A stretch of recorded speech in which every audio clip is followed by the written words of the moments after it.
कुरुक्षेत्र युद्ध के प्रथम दिन का पूर्व भाग व्यतीत हो गया था। भीष्म पितामह को कौरव पक्ष का सेनापति बनाया गया था। दुर्मुख, कृतवर्मा, शल्य और विवंशति को भीष्म जी की रक्षा के लिए नियुक्त किया गया था। इन 5 अतिरथी वीरों से सुसज्जित हो महारथी भीष्म ने पांडवों की सेना में प्रवेश किया। भीष्म जी यहाँ फलों द्वारा शत्रुओं के मस्तक, रथ तथा ध्वज काट काट कर गिराने लगे। यह देख अभिमन्यु अत्यंत कुपित हो रथ पर बैठकर भीष्म जी के रथ की ओर दौड़ गए। क्या अभिमन्यु में इतना बल था कि वह पितामह भीष्म को पराजित कर पाए? क्या उनमें युद्ध हुआ था? अगर हुआ तो क्या परिणाम निकला उस युद्ध का? आइए विस्तार से जानते हैं इस रोचक वृत्तांत को। और अगर आपको यह वीडियो पसंद आए तो इसे लाइक और चैनल को सब्सक्राइब अवश्य करें। महाभारत के भीष्म पर्व अध्याय 45 के अनुसार भीष्म जी के सामने आते ही अभिमन्यु ने उन पर तथा उनकी रक्षा के लिए आए हुए उन श्रेष्ठ रथियों पर भी आक्रमण किया।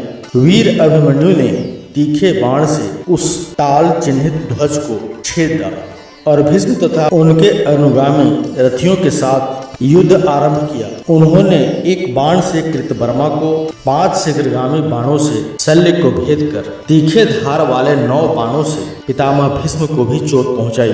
इसके बाद एक भाले के द्वारा दुर्मुख के सारथी का मस्तक धड़ से अलग कर दिया। साथ ही कृपाचार्य के स्वर्ण भूषित धनुष को भी तेज धार वाले भाले से काट गिराया। फिर सब ओर घूमकर महारथी अभिमन्यु ने अत्यंत कुपित हो अपने बाणों से भीष्म जी की रक्षा करने वाले उन महारथियों को भी घायल कर दिया। अर्जुन कुमार के इस लक्ष्य भेद की सफलता से प्रभावित होकर भीष्म आदि सभी रथियों ने उन्हें साक्षात अर्जुन के समान शक्तिशाली समझा। वह वहां संपूर्ण दिशाओं में घूम रहा था। अर्जुन कुमार अभिमन्यु को पाकर भीष्म जी ने समर भूमि में महावेगवान बाणों द्वारा तुरंत ही उन्हें भेद दिया। साथ ही उस महातेजस्वी वीर के ध्वज को भी 3 बाणों से काट गिराया।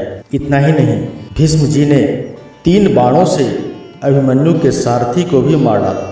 इसी प्रकार कृतवर्मा, कृपाचार्य तथा शल्य अर्जुन कुमार को बाण विद्ध करके भी कंपित न कर सके। दुर्योधन के उन महारथियों से घिर जाने पर भी सूरवीर अर्जुन कुमार उन 5 रथियों पर बाण वर्षा करता रहा।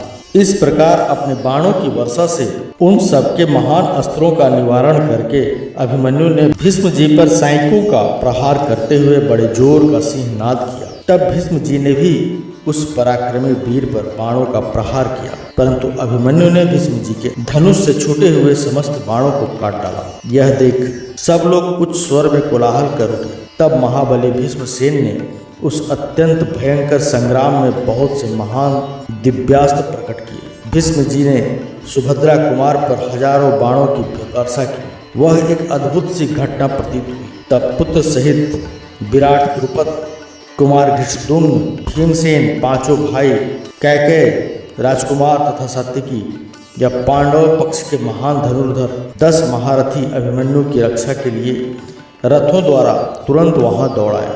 भीष्म जी ने उन 10 महारथियों में से धृष्टद्युम्न को 3 और सात्यकी को 9 बाणों से गहरी चोट पहुंचाई। फिर तीखे बाण से भीमसेन की ध्वजा को काट डाली और वह भीष्म जी के द्वारा काट दिए जाने पर रथ से नीचे गिर पड़ा।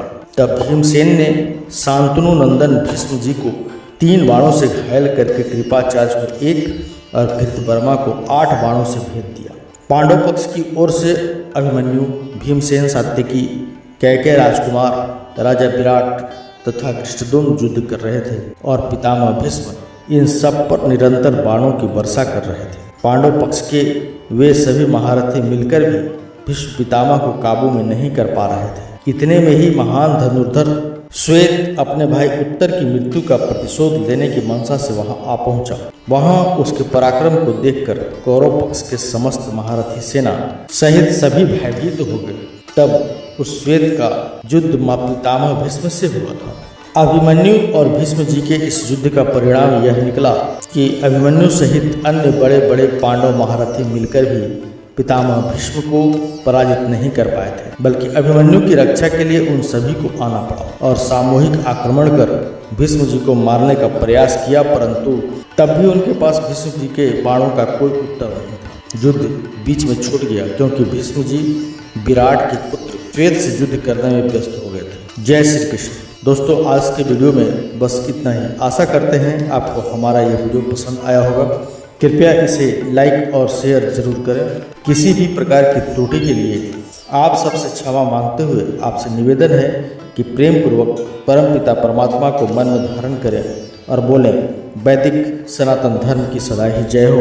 मिलते हैं अगले वीडियो में एक नई खास जानकारी के साथ। तब तक के लिए देखते रहिए संस्कृति दुनिया।